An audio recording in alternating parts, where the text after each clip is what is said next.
And some people say, oh, you talk too much about the emotional part, but it is very real. But you can't let it control you. You cannot let it control you. Okay, so we're going to talk about there's an emotional roller coaster. It really is the highs and lows. And so it's important to be able to, again, acknowledge this is not where you want to be. This isn't how you had your life planned out, but this is where we are today. And you have resources, you have people around you. Acknowledge it, make a game plan. Sometimes, in fact, most often, the things that are unplanned in our life are the ones that turn out to be amazing because it redirects us. So there's ways that we can here at Career Force, we can look at what your skills are, what your history, what you've done in the past. If you want to stay on that career path, maybe you'd like to pivot in some way, learn new skills. We can kind of help you advance in that area. So again, acknowledge it, and then we're going to get up and get going. So the recovery. So you've acknowledged you're not where you want to be, but this is a refresh. You needed to be taken out of that environment, and you're going to move forward. So recognize those feelings. Find a safe outlet. When I say that, I'll tell you, when I was going through this crazy unemployment scenario, I stopped watching the news. I stopped having anything around me that was negative in any capacity because I was at my limit. I was overloaded, and I needed to have those boundaries even from the negativity of the news. I had personal relationships. I actually told my mother one day, I need for you to give me some space because she didn't understand my dynamic. And that's okay. That's okay if you have friends or family or loved ones that you just need to say, I appreciate that you care about me, but the energy that you're bringing, you're not really understanding my journey. I just maybe need some space. So please find that safe space to be able to ask for a timeout and take care of yourself. Forgive. If you need to pursue things, if something crazy happened and there's a way for you to pursue it and seek justice for yourself, then please do so. But don't let it prohibit your ability to move on and be happy because you deserve that. And then accept change, accept that, hey, this is my new day, this is my reality. You do have a support system because you have in the entire state of Minnesota Career Force, we're behind you, and you have so many people that have so much knowledge and years of experience that we want to help elevate you, and we will. So let's talk about bouncing back, okay? So it's a choice you make every day. You know, that's a little hallmark, I do have to say. You think about, I had someone the other day say, well, it's just like choosing your outfit. It is, but also I spoke to someone last night and we were talking about choices and attitudes, and it's kind of like disciplining your brain, disciplining your thoughts. When we have that negativity creep in, when we have that self-doubt, kind of ruminate over the past or what we should have done, could have done. And it's really important to be able to discipline our minds, to be able to say, no, I'm not going to think about that today. I'm going to think about the positive and be kind to yourself. Speak kindly to yourself. Say good things about have positive thoughts about who you are and about your future and your capabilities. Take the time, listen to positive cleansing music, go for a quick little walk outside, just a little brisk, get outside in the cool air, connect with a friend, do something that makes you happy. Turn the music on and dance around your house for a little while. Do things that make you feel free and energized, and just try to not hold on to that negative. Choose to discipline your thoughts. No, I'm not going to think that way today. Something good is happening for me. I'm connected with people. I'm going to get in front of the right people, and it's coming. Be positive, and once you start kind of training your brain and your thoughts, you'll be so surprised at how easy it is for you to go to that safe space of goodness, and how when something bad comes upon you or something that's unfavorable happens, you'll be able to deflect it because you're in your safe, happy space. It is all about attitude, and it's about having the influences around you that help contribute to that. There's amazing, there's blogs, there's podcasts, there's great ways for you to channel that energy, completely free podcasts. So many things that you can do to keep your mind energized and on a healthy path. If you do ever feel yourself just kind of in a place of being overwhelmed and kind of maybe in a crisis mode, 988 is a wonderful resource. They're just counselors that can talk to you and kind of help you journey through kind of the muck of where you might be, because remember, it's temporary. This is temporary, and this is going to be a reset to something better. I totally believe that. I have been there. It's going to get better. Let me see. Okay, so this took us back to, all right, bouncing back. Okay, so talking with others, that's where we're talking about staying positive. Connect with people that you know are going to pour goodness into your life. If you don't have people, if you kind of find that you're in an Eeyore capacity, that some of the people around you might be just on the negative, venture out. Look at even Google. You can Google like your area, put in your past like your the job, your profession area that you've worked in, like maybe you've been in accounting. You could put in accounting, professional groups, and then your zip code. And then it would tell you, oh, let me look at this real quick.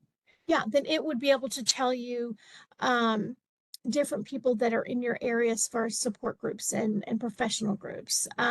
There's area churches, there's there's meetup groups, there's so many. And again, there's those I think the podcasts are so good. And then there's just the support groups of clubs, exercise, counseling. There's wonderful counseling. Sometimes you have to find the right person to connect with. Finding a really wonderful therapist, it's a relationship. So sometimes you have to go through several folks. And that positive, again, positive self-talk, because if you have to be able to recognize, and I've always said it, it's like, for me, it's like I'm 5 years old and I tell myself, no, I'm not going to worry about that. Just even if I have an encounter with someone that's not favorable, I can't take on that ownership. Someone else might be having a bad day. They may have something going on. It doesn't have anything to do with me.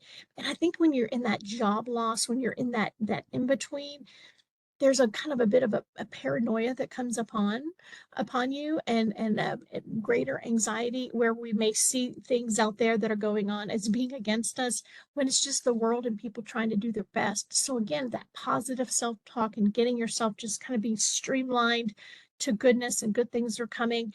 And when you have this downtime at home, you know open the cupboards, open the cabinets, and clean and organize. Get up in the attic, do just really kind of maybe purge, and kind of allow yourself to heal and do something different.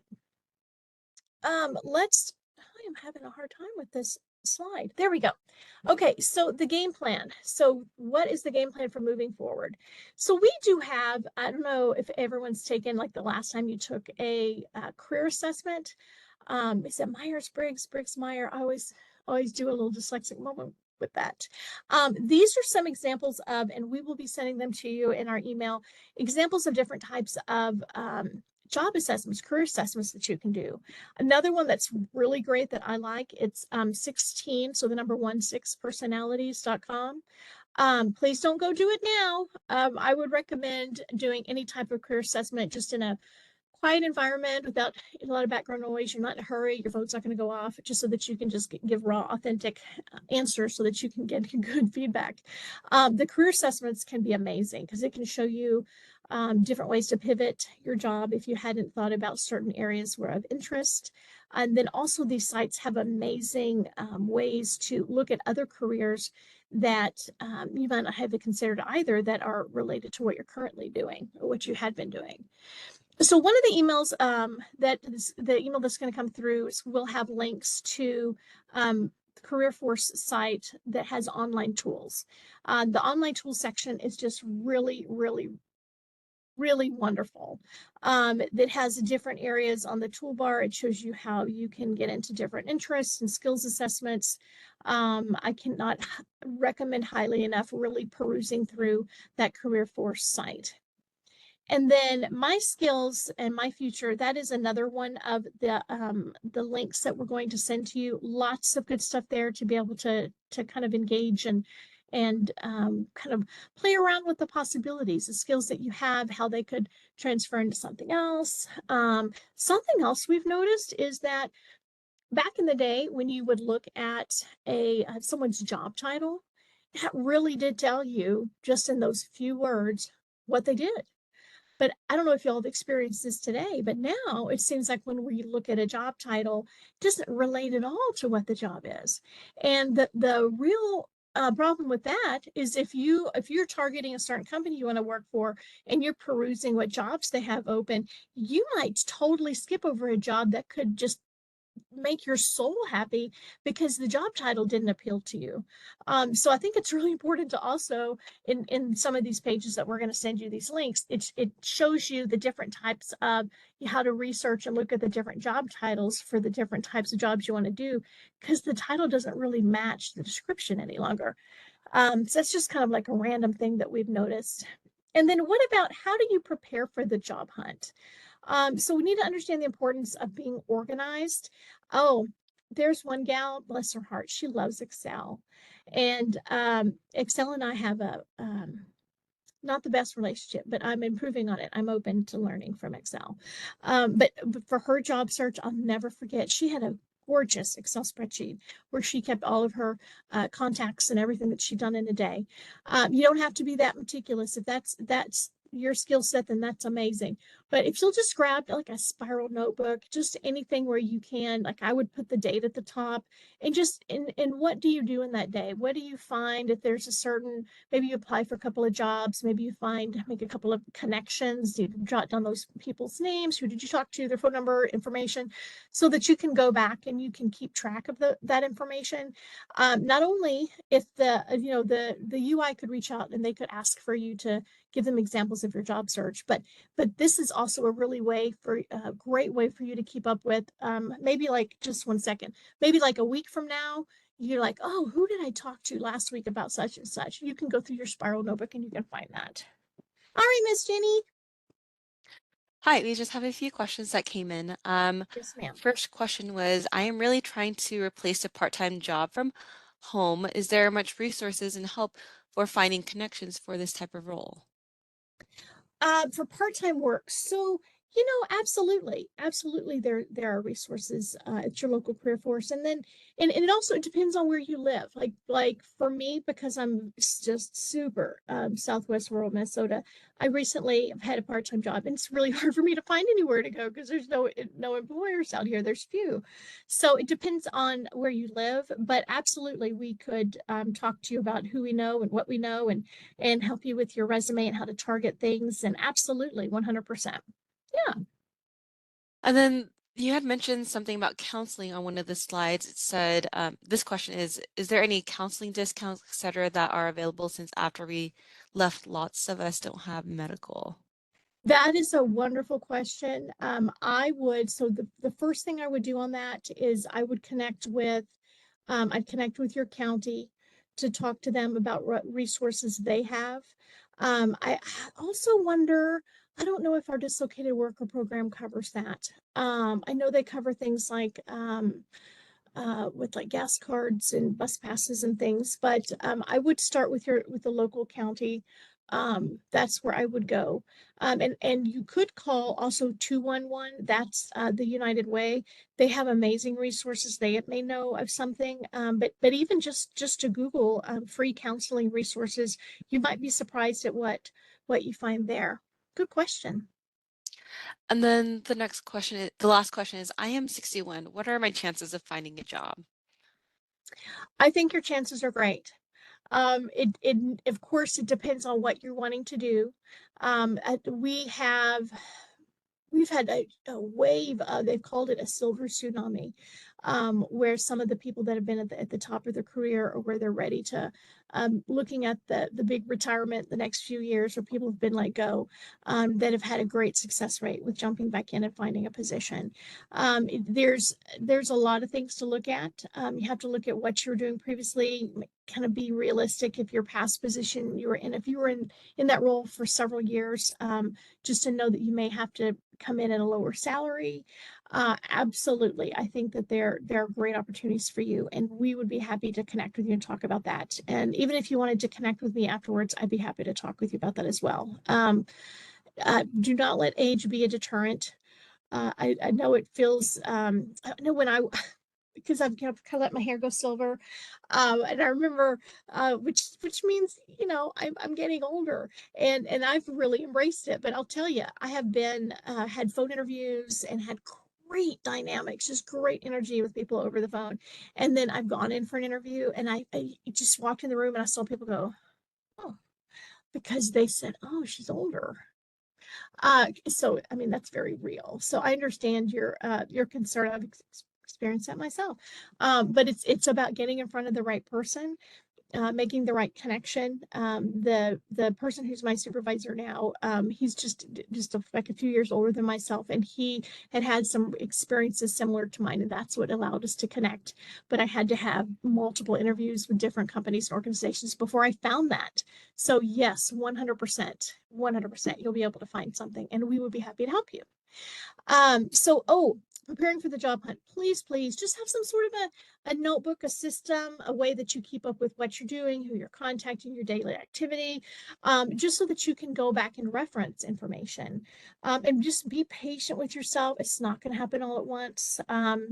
Don't just throw everything out there, say throw spaghetti at the wall and just hope something sticks. You just need to be mindful about what you're applying for. Do you really mirror? Do you have those skills? Do they match your background? You need to customize and tailor your resume for everything that you apply for. There's a lot of different dynamics. But keep good records, so that you know what you've been working on. And you don't backtrack and go over the same thing, kind of repeat your efforts. So let's talk about the getting organized. Okay, so manage your schedule.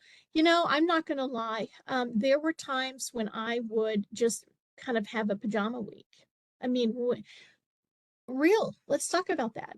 When you've lost your job and you kind of don't necessarily feel great about yourself, and there's just this heavy weight of everything going on, it's very easy to just find yourself at home in your pajamas 2 or 3 days without a shower, feeling bad about yourself, but you want to feel hopeful. And that's not good for your mental health. That's not good. That's not good for you to be able to motivate and encourage yourself. So go ahead, and there are a few days when you do want to sleep late or stay up late, but please, do hop up, jump in the shower. You don't have to put your work suit on or whatnot, but even though it's comfortable and you could be in your pajamas all day for several days and not take a shower and just kind of be still, I encourage you to have the routine of getting up at a regular time, going ahead, having that coffee, having that little workout, having that meditation, jump in the shower, be clean, even if it's just like a t-shirt and shorts, because you don't want to get into that kind of pajama mode, because then you won't feel good about yourself. So I just really encourage you to set the goal to even go to bed at a good time. Okay, to hop up at a good time, to do things around the house to get yourself invigorated. Make appointments for yourself to be able to, okay, I'm going to job search between this time and that time. Look at oh my gosh, the podcasts are so good. There's so many podcasts that you can listen to about job searching and motivating yourself. Set time out for that. Choose people that you're going to say, okay, today at this time, put on your calendar between 2 and 3, I'm going to reach out to this many contacts and call people, email people, stop in individuals' offices, make time, make a schedule, to get yourself out of pajama mode, to get out there, because you'll feel better about yourself. And also, when you're having that communication with people, when you've been isolated in your house, that's so good for your mental health to be able to engage. And that's where you want to keep it, keep the good records. That's where you have your little notepad. Hey, I spoke to so-and-so.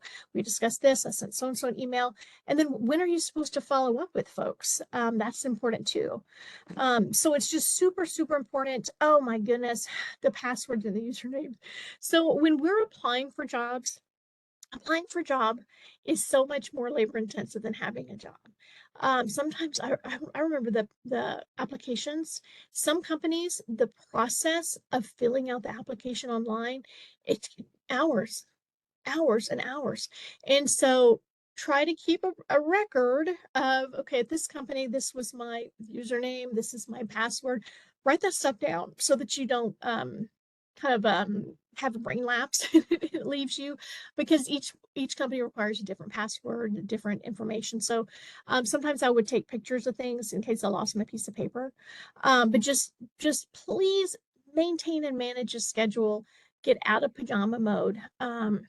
I think that's really important. And some people may laugh at that or think it's stupid, but for your mental health, it's crucial to get up and get going. SMART goals. Okay. So SMART. We love the these little sidewinders here. Okay, so you want to have specific, measurable, achievable, relevant, and timely goals. So specific, what exactly do you want to do? What is your goal for today? What is your goal for this week? Sometimes a good goal is just to get out of bed. Yes.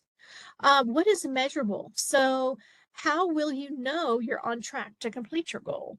That's where if you tell yourself, I'm going to make 5 contacts this week, let them be meaningful contacts. Really don't just send out an email or 2 and let that count and move on. Be very mindful and meaningful with what you're doing. Achievable. What resources will help you complete your goals? Yeah. So look at reach out to your local career force. That's the first step. Make an appointment to go in and connect with someone. Talk about what type of career you'd like to have, what you've done in the past. Set the goals of talking to them about the dislocated worker program. What are other classes you can take? What type of connections do your local folks have? What about relevant? Why is this goal important to your job search? You don't just want to be just kind of the hamster in the wheel doing the same thing. You want to have purpose with what you're doing. And then timely. When will you complete this goal? Use specific dates. So that's important too, just to make sure you're not just making goals and leaving them out there, putting them on a paper and saying, well, at some point, have an agenda and set timelines for yourself, because that'll also help you with being motivated. Now, so what should I research? So it says to study a company's products and services. If you find a company, sometimes we just hear like the name of an organization and we kind of hearsay about who they are, and it's appealing. If you have a few companies that you think, hey, I think I'd like to work for them, go to their site, look at what is their vision statement, what are their representations as an organization. Does that mirror does their vision mirror who you are? Is that something that you could glean and that matches your own soul and your own goals for your future? Go to their LinkedIn. Even if you don't have a LinkedIn, you could go to their LinkedIn and look at their people, look at where their people have worked, look at their difference. Do they hire? Do they typically tend to promote from within? Really study and learn about a company's vision statement and who they are, and see if that is something that that you would be able to attach yourself to take ownership of. And then of course you can look at the company side. Look at like things like Glassdoor. You can type in a company's name, and employee reviews. That's really valuable. Sometimes you can see a lot there. Always consider there's going to be a few disgruntled folks, but I think most people are honest. Go and look at what is their growth. Oh, you know what? I'll put in a company's name and then I'll put lawsuit after it to see have they been sued. What type of legal pursuits have happened against them, because sometimes there's employee lawsuits, sometimes there's lawsuits for their product. You just never know, and I think that's really important. Yeah, so the vision, the mission statement, their philosophy, recent changes and initiatives. Kind of be aware there's certain industries that kind of tend to go through multiple layers of ownership and tend to be bought out and moved around. I think that that's something to be mindful of, because you really want to be in an industry that's going to be stable, if at all possible. There's just a lot of changes happening right now, so just kind of be mindful towards that, and be aware that it might be best that you do transfer your skills into a different industry if you've been somewhere that's had some movement lately or is frequently acquired. And then human resource policies. Hey, Um, hey, Jack, I'm just Mhm. gonna butt in, but I think your slides are not changing. You're What still is on the happening? get organized slide. Research. Okay. Yeah. There now we're Yeah, seeing it. What one you should know I reach? what? Normally I'm not having these challenges, but hey, is it really Monday? Okay. Thank you. Oh no. I'm sorry, guys. I'm not sure what's happening. Um, human resource policies, that's a kind of a hot button for me because human resources, they are for the company. They are to support the employer. So while it is important to look at the human resource policies, um, I'm kind of indifferent on that because sometimes human resource doesn't support you. So I'm just going to leave that there. Human resource policies. Ideally, human resources will support you. And that's where um, you just have to know your rights and be able to speak up for yourself. And yeah, that's what I'm going to leave that there. Okay, the labor market information. Oh, we have a wonderful link that we will send you. The labor market info is just fantastic. The salary and benefits. So I think it was last January that Minnesota passed a law. Just because it passed a law doesn't mean that people are doing it. It's just how it goes. That employers, when they list a job, they're supposed to put the salary range. So if you are having concerns with salary and benefits and kind of how to negotiate that, that is a good direction to go, a topic to bring up with your local career force. Because in fact, I would love for us to start teaching a workshop on that.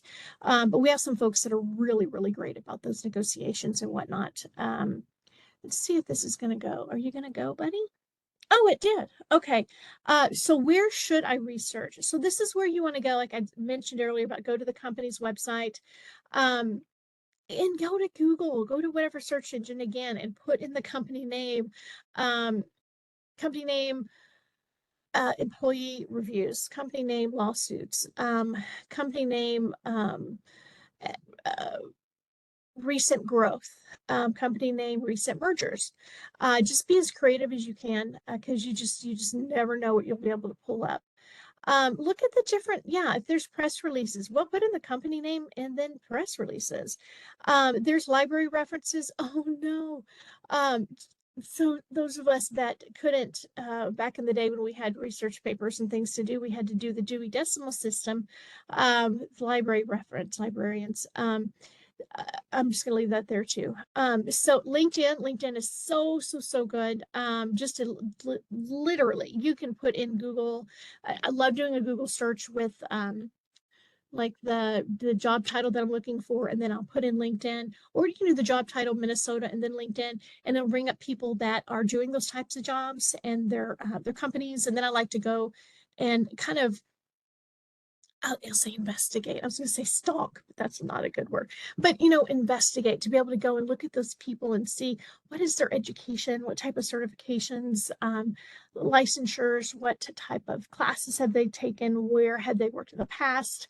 That alone can give you leads on other companies, on other jobs, and then, like I had mentioned earlier, that can sometimes tell you it'll show you maybe they promoted from within the company where they are so that if you can get in the door, then maybe you can grow. So I think LinkedIn is just amazing for that.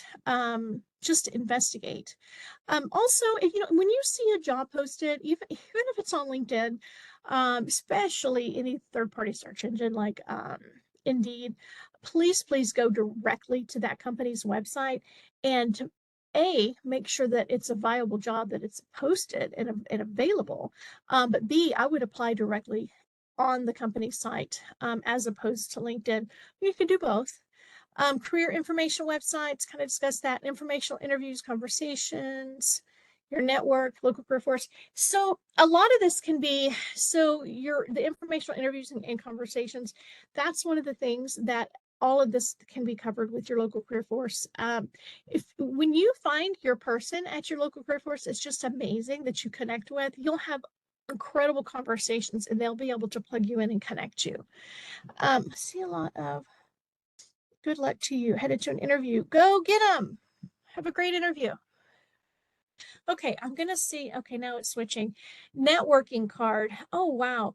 So we are redoing these slides, for example. They're redoing these slides because some of them are a little bit outdated, possibly. People do use business cards still. As far as on the in the networking capacity, I just don't think that it's really common. But if you do, we have some, can show you some examples where you would just put your name, and then you'd want to put the type of position you're looking for, and then your LinkedIn. I would never do anything that never put your actual address. I think putting your city and in the state, of course, is really helpful. I wouldn't put your physical address though, and then it just shows on the back where you can put your skills. I don't think that the networking cards are super common anymore, but um, if you feel led to, then there is we'll have links in our email that we send you about if you wanted to jump into, look at the note, if you felt led to get business cards. So a portfolio. So portfolio, that's basically like the binder that you would carry. This guy's got a blue one there. It's just a binder, a folder. It can be as simple as, it doesn't have to be, I always hear people say, oh, it has to be this perfect black leather. Just let it be whatever you have available. Sometimes if all you have is like a manila folder or an envelope, do what is within your means. But it is a good idea to bring that with you when you go to an interview.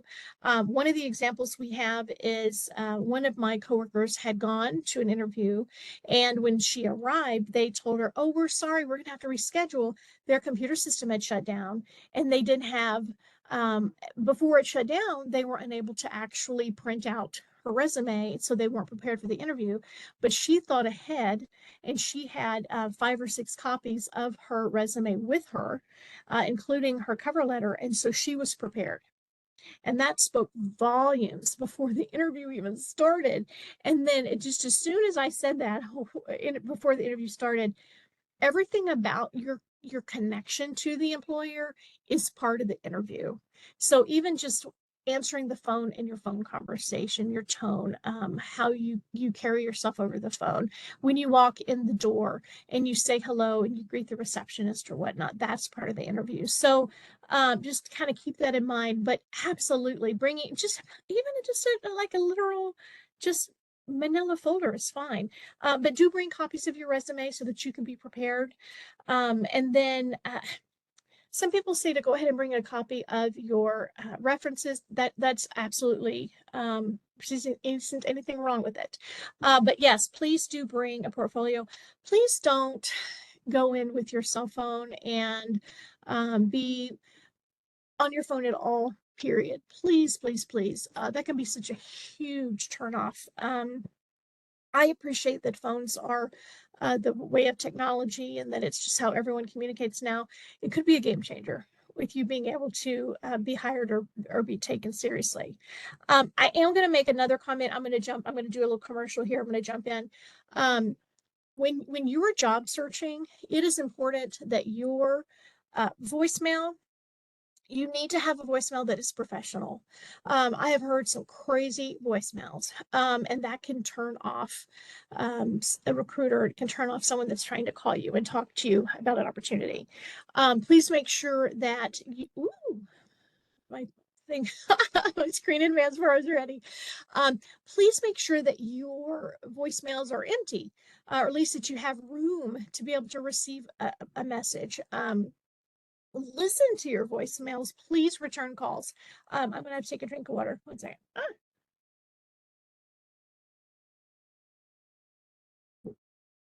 I know people that it'll be on their list to call you for whatever reason, and they'll only call one time. And if you don't answer, or if it goes to voicemail, they'll leave a message, and that's it. They'll never call you back. So I'm going to have to press mute and cough. Oh, sorry about a little a little frog this morning. So please be mindful of what is your outgoing message, listening to your messages. Please answer every single call. I know that there's tons of spam out there and the robocallers. I know that there's crazy, there's area codes where you're like, who the heck is this? But the recruiter, you could be applying for something in Minnesota, but the recruiter could live in Georgia or they could be in California. I remember when I was job searching, I was like, my God, these phone calls. I would just answer the phone and be like, hey, this is Jack. And then if it was someone I didn't want to speak with, I'd say, thank you for calling. I'm going to need to let you go.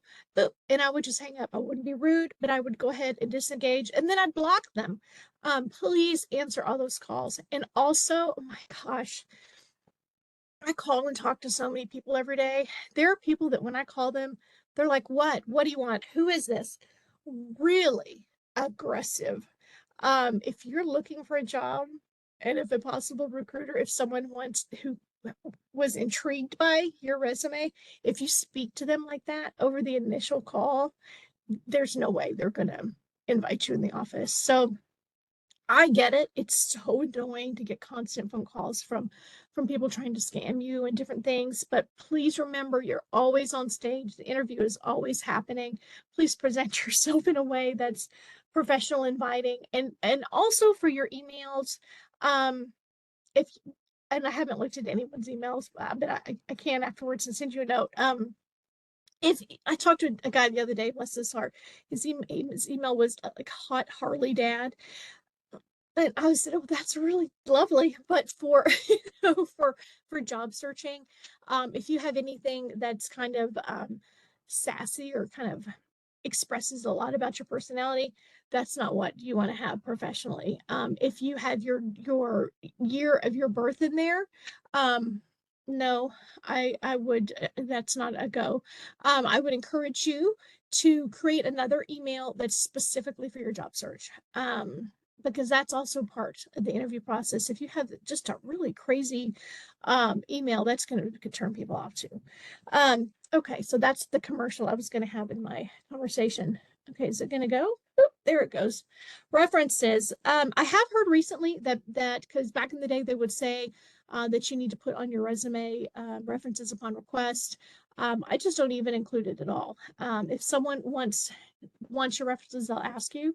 However, a lot of times when we're applying, of course, online, a lot of times they want your references right now.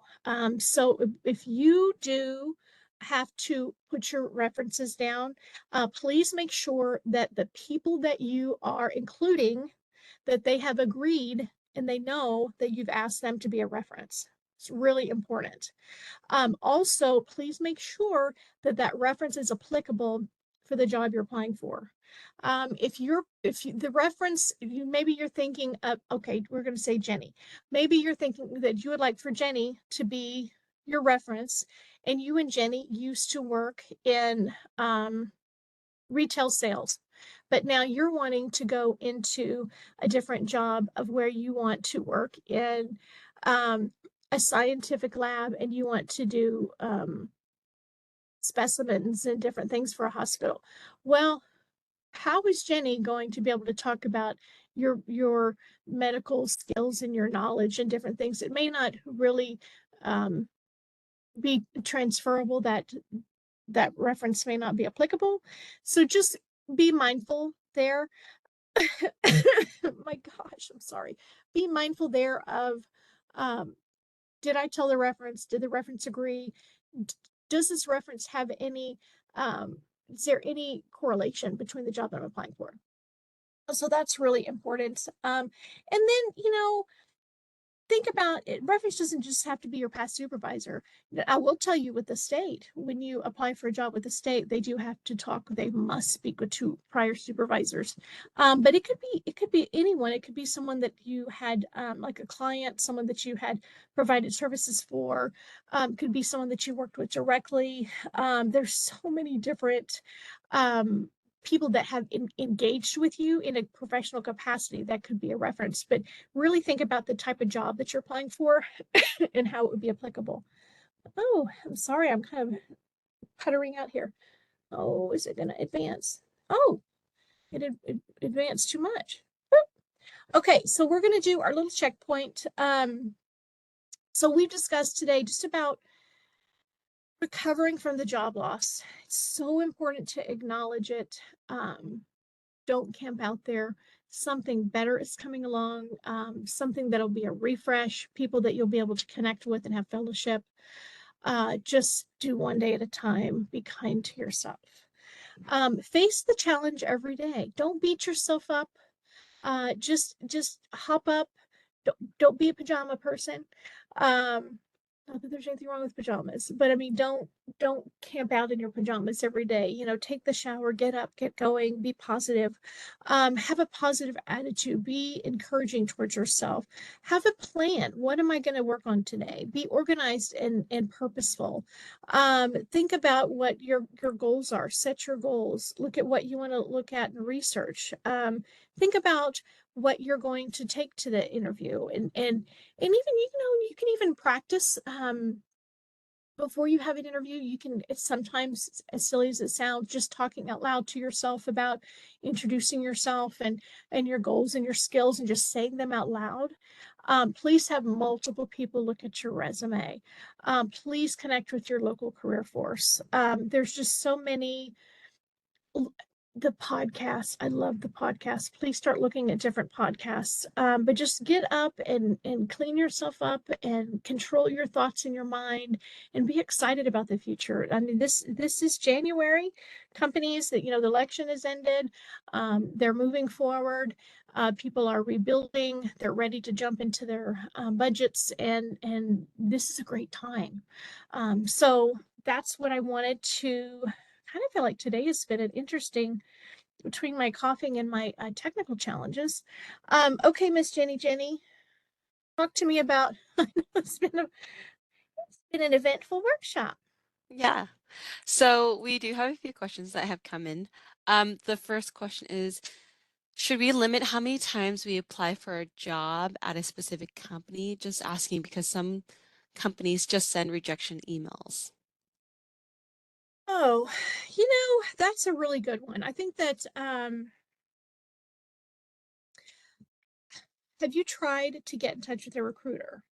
Or their hiring manager. I know that can be a challenge. Consider going to LinkedIn, to that company's LinkedIn, and to find the department and who works in that department, and try to reach out to um, either one of the recruiters there or someone that's in that actual department you've applied to. And just, I would reach out, even the old phone tree. I would like call and type in their name and get them on the phone and ask, say, hey, can you talk to me about I've kind of not been passed through to the hiring manager for positions I've applied for.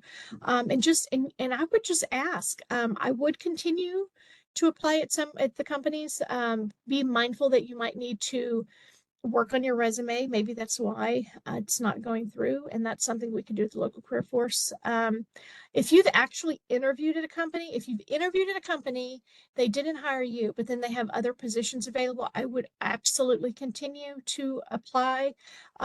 Many times a person will apply at a company, they didn't get a position, but they really liked that individual and they had a connection with them, and they'll bring them back for a different interview for a different position.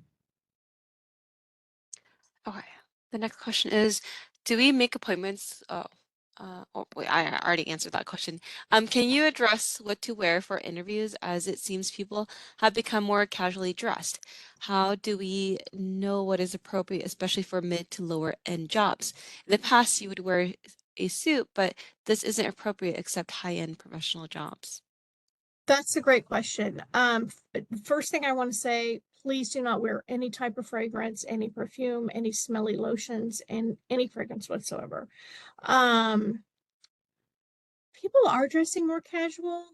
I think that I would Google the company's dress code. I will tell you that I've heard it said that how a person shows up for their interview, it'll be 100% less when the quality of their attire and their presentation when they actually start on the first day. So sometimes that's how they will look at candidates. So I think business casual could be fine, but depends on what industry it is. But please don't ever wear any type of fragrance. That is the absolute worst. Make sure that you're ironed. I just always throw things into the dryer, let it tumble along for a little bit to get out any little extra wrinkles and things. But just be clean and well groomed, and just present yourself just with a positive, confident attitude. Just don't be too dressed down. Yeah. And then do you have to provide your last supervisors or can you choose? You know, I think that it depends. It depends. Sometimes they do ask for your last supervisor. And I have been very clear. Well, my position here, I was very clear when they asked about that individual. I let them know the reason that the job ended, and that I just really didn't feel that positive things were going to be said about me. Just to be transparent. And what made the connection for me is that my current supervisor who hired me, he had had a really nefarious experience with his last boss. So sometimes I just think being honest in a professional capacity goes a long way. But you don't always have to do your last supervisor. And it's also illegal for them to say anything negative about you, although, we sometimes that doesn't hold people back, unfortunately. You can't control. And then the next question is any free networking groups or how to find free groups that will give you contact for jobs? That's a great question. That's where I would go to Google and I would put in your profession, your job title, uh, and then the terms like oh gosh, Jenny, I'm having a little brain fog moment. Then put in networking groups. Like for me, I would probably put in career specialist networking groups or like professional networking groups, and then put in my I think I said zip code earlier, area code. Yes. Zip. I always get those mixed up. I have my strange little quirks. Let's see, networking. Oh, so the job clubs posted on Career Force are really great. Some are more active than others, like more boisterous. The one that's really, I tell you, the Thief River Falls job club that's online, they're a powerhouse and they're fabulous. And then there's ones that are in person too. So I would recommend trying a job club. Um,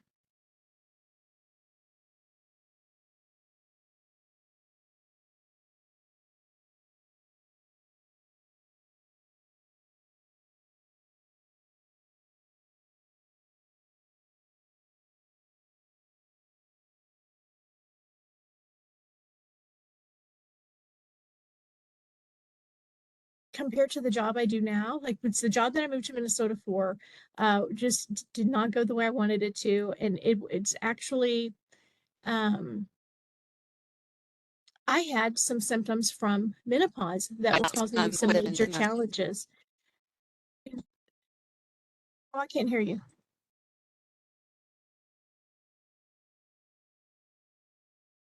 Oh, I can't hear you at all.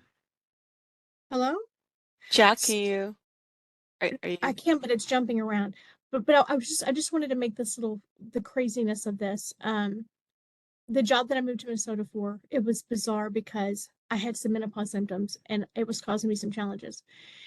And that job didn't work out. But in the job I'm in now, um, they've allowed us to have a menopause support group, an employee resource group. And it's so crazy because from one employer to the next, from one employer there wasn't any support. And with this employer, there is support. So I really want to encourage people, if you've had something with the past employer that just really seemed unfair and it was just unjust, to remember that the next employer you have could really be phenomenal, because I'm just living proof of that. okay, so these two questions are kind of similar, but a little Okay. bit different. The first question is, my last job I had for 5 years and previous employer supervisors have left or retired. How do I handle providing this information if I only really have a current supervisor? I would just still list the information, and then I would let them know that they have moved on and you don't have any other way of getting in touch with them. But because what could happen is they could actually call HR, and then HR may be able to pull up your profile, and they may be able to just read off the dates and stuff to them. But that happens all the time. People retire or move, or they're deceased, or yeah, and you can't really control that. Oh, but if you do have a file of good, great things that you've done in the past, where you've received letters of accommodation or anything like that, that's always good to take that and to submit that. That kind of helps. I'm sorry, Jenny. It's all right. And then this one was kind of similar. It says, my manager was laid off with me, had no supervisor. What reference should I provide? Well, if you have a relationship with that previous manager supervisor, then and if they're willing to, I would list them. But if not, then yeah, what can you do? Um, you just have to list HR as the reference. Yeah. And then this is the last question that we have. It says, past can you use a past leader that can give you a good reference and not use a current leader? Oh, yes. Yes. I know of somebody that, yes, that the current executive director of their organization, they did not list that person as a reference. They listed the previous executive director. Um, absolutely. Absolutely. Because you may have a different relationship, and that new person may have a different dynamic of how they manage and lead. And that may be why you're leaving. Okay. Yeah. Well, that's all the questions that we have. I don't see any new questions coming in.